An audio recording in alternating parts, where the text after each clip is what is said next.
Welcome to Grow with the Flow. This is your space for open, honest, and real conversations about life. We dive into personal growth, meaningful connections, and embracing your truth. So, if you're looking for inspiration, a fresh perspective, or just a space to connect, you're in the right place. Let's grow with the flow. Hello, everyone, and welcome back to Grow with the Flow. Today is the 1st of July. The second half of the year is now upon us, and I thought that was a good opportunity to reflect on my growth journey in this year so far and to see where I stand. I think if I was to give the first half of this year a theme or a title, it would probably be two steps forward, one step back. Especially since coming back from my trip, I reflected a lot on where I stand in my journey, and it's not always been easy. In fact, it's been quite difficult, especially after coming back. So why not talk about this today? Maybe to recap a little bit. At the end of last year, I quit my job, and then in the beginning of this year, I was trying to find myself a little bit, giving myself time to kind of just be and focus on things like acro yoga or just working out and things that I love, spending time with people close to me. Before decided to go traveling in March, and that travel would turn out to become one of the most beautiful journeys that I've ever been on. I only planned to travel for a couple of weeks, and after uh, a few weeks in Bali and then Vietnam, the idea came up to do a yoga teacher training. So I went back to Bali to see some friends, and then I decided to do a yoga teacher training. After that, I went to Thailand to focus on a Thai massage teacher training and explore the north of Thailand a little bit more. And when I eventually decided to go back to Malta, it would have been 3 months of traveling, and it was very magical. The trip itself was very special. I definitely felt like I grew a lot and I learned a lot, as you can imagine. These various teacher trainings are quite intense, but even though I didn't necessarily plan to teach right afterwards, I felt like it's a great opportunity for myself to kind of set myself this challenge and to grow from it. And yeah, after 3 months, when I came back to Malta, I definitely came full of ambition and inspiration and motivation. But unfortunately, reality hit a little bit harder than I anticipated. First, my body felt like it was shutting down. I think the stress of various teacher trainings and the strain it had on my body, but also the continuous travels and everything took a big toll on my body. And when I arrived in Malta and I could kind of just come back to my home and come back to my routine, my own bed and everything, my body probably realized, oh, I can relax now, and then it just shut down. And I was sick straight away for nearly 2 weeks. And I recovered just in time before my family and my nephew came to Malta. It was the first time for him flying, so it was a big thing. And of course, I was eager to show them around and to make sure they have a good time. But it's also quite intense. Renting a car, driving around, showing them all the places, making sure they have a good time. Being a host can be quite intense as well. So maybe somewhat unsurprisingly, the day they left, I drove them to the airport. I came back home. I crashed out again immediately, and I was sick for another week. And especially those couple of weeks since coming back, when I was feeling physically sick and I wasn't able to do much, that was the most difficult thing, because suddenly I was just stopped in my tracks. I came back with all of this ambition, and I thought, now that I have, these certificates and I've learned all of those things, now I can put myself into a new position where I can, start teaching and start working on that line and everything. And I couldn't. I was just sick. And on top of that, I also didn't feel any motivation. I felt quite depressed at times when I realized that even just being home, I wasn't able to read or to do anything that felt like it has a purpose. I was playing board games online or over the table here when I was feeling healthy enough for it. And it was making me feel like it's just wasting a lot of this time that I have. And I think that's also been somewhat of a common theme since I stopped working with my company, that I feel like, well, now I have all this time and I should make use of the time. So whenever I don't spend a day that felt purpose driven, or that felt uh, like I was efficient or I did something, I might feel bad about it. And especially being sick, I think that's when you start appreciating your health, right? You always start appreciating things when you don't have them any longer. So processing this and dealing with this was exceptionally difficult for me, because you take it for granted being able to work out or move, or just, even just reading um, consistently. So having been forced to kind of stop entirely, it wasn't the easiest to cope with that. I noticed how I was becoming incredibly cynical. Everything that I did, because in those moments, what you do find yourself doing is often scrolling endlessly and mindlessly through Instagram, and everything that I saw was making me feel worse and worse. Wars and horrible things happening around the world, but even the point how Instagram, or most of social media, I suppose, just seems to be mostly aimed at deceiving people these days. It's all about creating and manipulating viewers to some extent, just so they're being tricked and engaging with the content or staying longer. And I guess it's a game, but it really made me feel like I was missing something genuine, a genuine connection towards something that is important to me, to maybe people, to something. So during that period, in combination with the illness and suddenly the lack of motivation and ambition, um, I struggled. So the reintegration from the travels in Southeast Asia, when the spirits are so high, coming back here was rough. And now it's been a few weeks since then, and I've been able to reflect a little bit more on that journey. I think one of the key things that I noticed is currently helping me is acceptance, I suppose. In many ways, if you're sick, or if you're still dealing with an injury that I unfortunately got in the beginning of my trip, that is making certain sports a little bit more difficult for me, at a certain point, you just have to accept that wherever you stand in life right now, that's where you are, right? Um, if you're limited due to your health or due to injuries, then you just have to accept it and slow down a little bit and try to find inspiration, or trying to find your purpose somewhere else, at least in the meantime. And allowing yourself to set that foundation is something that, well, it seems like it makes a lot of sense, very logical to accept. Well, if you're injured, you have to slow down.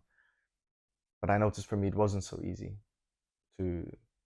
So I'm reminding myself of this every day now, that I just have to take every day as it is where I stand. And the moment I started feeling better, I continued with that little tradition that I built with my parents here and my nephew, where we would get up in the morning, and the first thing we did, even before breakfast, was go down to the water, go for a swim, and enjoy the sea.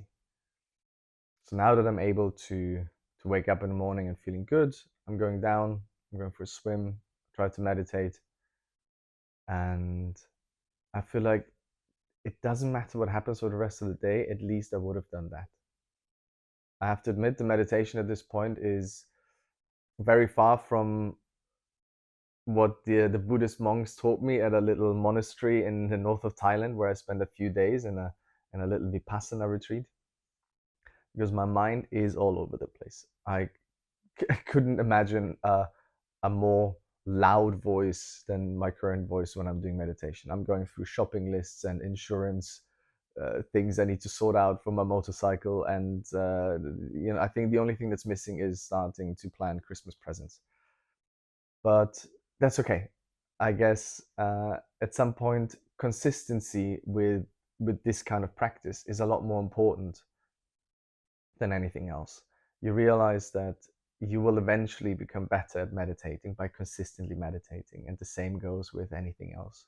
So, having been able to swim pretty much every day for nearly 2 weeks now has made me actively notice this change in my mood and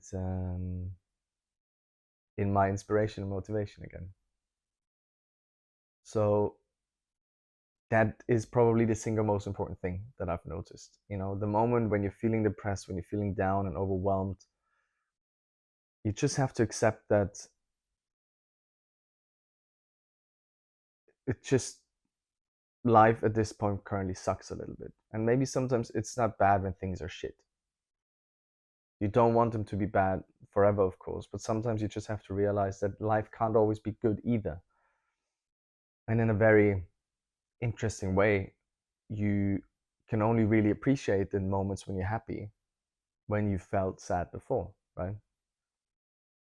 So in many ways, when I realize that I'm not feeling great right now and I'm not really feeling on top and in control in many ways, I try to remind myself that maybe that's not so bad.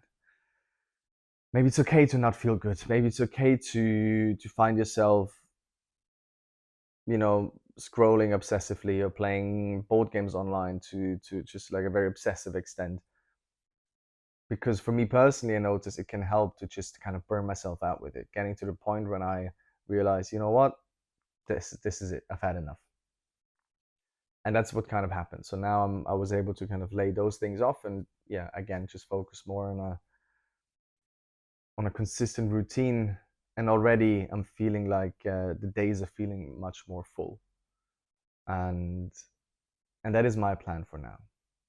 I think in terms of growth, let's say, and at the end of the day, that's always been the main theme of these conversations. I had to realize that sometimes you have to take a step back in order to build a stronger foundation on your way going forward. And slowing down doesn't necessarily have to be bad, but you have to understand that it's just part of the journey. And I think first and foremost, when it comes to this topic, you have to meet yourself with love and understanding, because I've been my harshest critique in those weeks. I haven't practiced yoga since coming back from my trip. I only now got into a habit of meditation. I haven't done any Thai massage since coming back. So I've been really harsh on myself, telling myself like, "What are you doing? You're now like a yoga teacher. Your own practice isn't good." So the idea of me teaching yoga now is bringing up thoughts of imposter syndrome, where I thought like, "Well, who am I to teach yoga if I'm barely practicing myself right now?"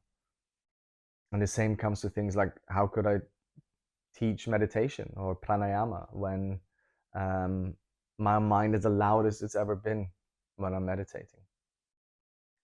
So, as you can imagine, having those thoughts and reflecting on your journey with that attitude is not helping. So, it's been, yeah, tough going through this and tough dealing with this. But now I think I'm able to meet these challenges with a bit of a fuller jar. And I think that's what I've been able to achieve by building a consistent practice and allowing myself to have a stronger foundation again, because there will be things along the way that will shake me up, and that will try to shake my foundation and make things difficult again. And if I'm not able to build a consistent practice and have a solid foundation that can handle that, it will be 2 or 3 steps back in the future. So I just have to accept that wherever I stand today is what it is. And if I'm not happy, then I need to actively start working on it. But I need to be patient. And it's not something that comes very natural to me, but it is a virtue after all. And in many ways, the saying that once you recognize the problem, it's not a problem any longer, has never felt more true to me than that. The moment I'm able to recognize what's happening around me or in me, and it's not working for me, that's when I feel like I can take a step back and be like, okay, then let's see how we can address that. So, yeah, my plan now is to continue with my consistent practice. In the meantime, I now officially started my journey to become a breathwork facilitator for Soma Breathwork, where I'm trying to learn more about the breath. I've always known since I started freediving how much you can control your body and your parasympathetic nervous system through your breath, how much you're able to kind of calm yourself down and relax. In freediving, having a slow breath and a slow heartbeat would allow you to go very deep. And for me, the sea being at 20 meters under the water is one of the most meditative places I've ever been to.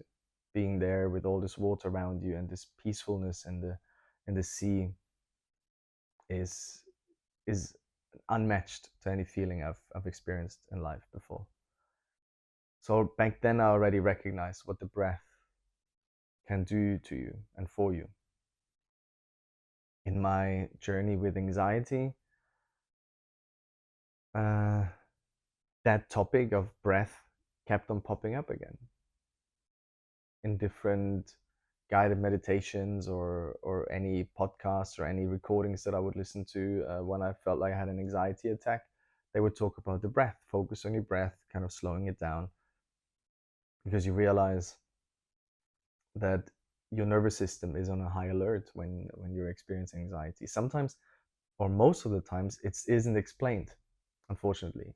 So a lot of these breathing techniques, they kind of just tell you what to do, but there isn't an explanation, there isn't a reasoning behind it. And I personally work a lot with, I want to know, I want to understand the world around me. So if you explain to me what's happening, that is already making things a little bit easier to grasp and to understand. So if you're telling me, okay, you're experiencing an anxiety attack right now, which is this and that, and what you can do is breathe in order for you to relax your parasympathetic nervous system. I personally can work very well with that. So yeah, this topic has come up back then when I went to Kopangan and I did a session and a workshop where we learned about the vagus nerve that has really connected a lot of more of these dots for me. When you now realize, okay, so when you're experiencing anxiety and the vagus nerve as kind of the biggest and strongest nerve of your nervous system that is then connecting to the whole rest of your body, is essentially connecting your mind to the rest of your body. So as you can imagine, experiencing feeling a lot of stress can then actually cause stomach issues or stomach cramps, etc. So it can easily have a physiological impact on you. So relaxing, calming down your vagus nerve, which you can do by various massages in different meridians on your body, or by simply slowing down your breath, can again directly impact your stress. So learning this through the pranayama sessions in the yoga training, and especially in the breathwork session that we did with our teacher Benny, has yeah, really kind of triggered my curiosity, and I'm really looking forward to learn more about the breath and learn more about how the breath can support you and how it allows you to regulate your own body.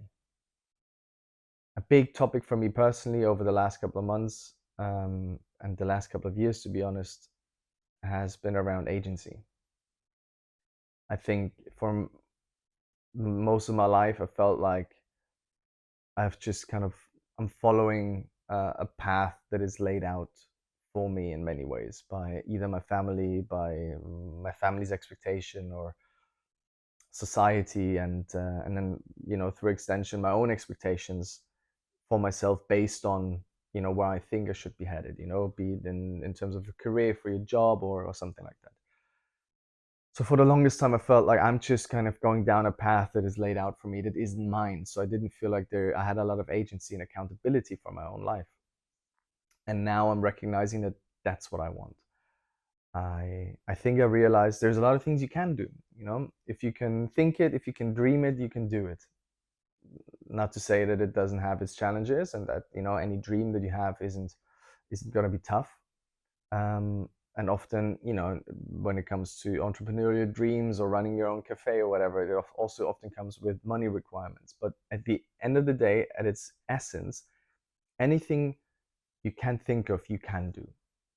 It will have its challenges, but then you break down those challenges and you just aim for those. So if you find something that you really want to do, just do it. And that's what I'm finding now. This whole trip ended up being an experience where I would just follow my heart. There were moments when I wasn't quite sure where the journey will take me next, and I just took a moment and I went inwards and I just listened to my heart and I just tried to follow my intuition and the guidance of my own heart. And it served me well. It has also provided me with challenges, but I felt like these challenges were often necessary, because in hindsight, it's through those roadblocks, through those challenges, when I realized something needs to change or something maybe doesn't feel so right or so good. So I can only be grateful for those rough times as well. So yeah, now learning where the breath can take me is the next journey for me, and the next challenge I have ahead of me, and I'm looking forward to see where that takes me. I think I can see the potential, learning about the breath and learning about the specific breath work that is Soma breath work, which, in a nutshell, to kind of mention that quickly, essentially focuses on a very rhythmic breathing that can greatly benefit relaxation, but eventually focuses on an extended breath hold on the exhale. So that is something that is a little bit different to different breathwork practices. I've done several in the past, and they're often focused on this kind of this. I forget the expression, but it's about essentially hyperventilating, in a nutshell, that is causing a lot of heavy reactions in the body, and in many ways can be a very heavy trauma release. And I've experienced it myself, but I also sometimes felt like it was a bit too intense. And I think if you don't have the right group around you, the right facilitator that can handle that trauma, could be a little bit risky. So what Soma Breathwork is doing is focusing on a breath hold at the exhale, which for me personally has allowed me to achieve a great deal of relaxation, but also um, insane body highs that really allowed me to really connect with myself. And yeah, really just based on a couple of experiences that I've made during my yoga teacher training, I was hooked on the breath, and I realized I need to start going down that route. So that has been, again, a big calling, where I just listened to my heart and just felt like, yeah, this feels right. You want to go down the journey, and here I am. So yeah, Two steps forward has definitely been around the teacher training and the trip and so many things that I was now able to do uh, during my trip through Southeast Asia. When 2 years ago, when I first started on this journey to in the East and um, exploring my anxiety and facing my anxiety, and I remember doing a trip in a 7 hour sleeper bus in Vietnam at the time would have been impossible to me. And now I've done those things.